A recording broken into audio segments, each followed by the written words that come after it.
So, good morning, good morning. Napakaganda ng kalangitan. Yan. So, ito na yung aking loop na ginawa nung nakaraan. So, almost 3 to 4 days ko siyang ginawa.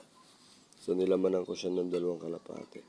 Yun, si Batman tsaka si Checkered. So, may itlog sila, 2 piraso. Naglilimlim na siguro yan.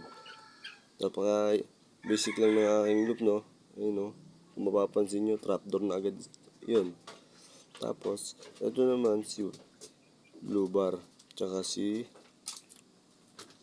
Style Green Cell. Yan silang dalawa. Mga bitaw bicol po yan. Yan si Blue Bar. Bakawa ng nanay yan. Tapos, itong milky na parang green cell nga ho, ang tatay at nanay milky.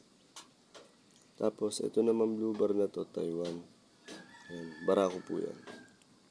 Tapos, yung asawa niya, isang black check na Peter C. Yan, napakabisa. Bisa, di ba? Ang ganda. Ang ganda niya, no? Ang bisa.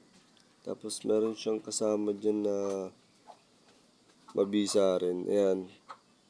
From, ano yan, Karagatan. Yan, Ternate. Tapos, ayan si Unknown. Unknown line, ayan, napakabisa rin daw niya nung kalapate niyan, sabi ng may-ari. So, itatry ko silang i-clutch para malaman natin kung maganda talaga. Then, kung hindi siya maganda, then, kung wala naman tayo mapapala, di, wawatakin na natin. So, yan, mga, breeder ko. Breeder. Wala pa akong flyer. So, hindi mo pwedeng paliparin ng itlog. Sayang yun. Itlog pa lang.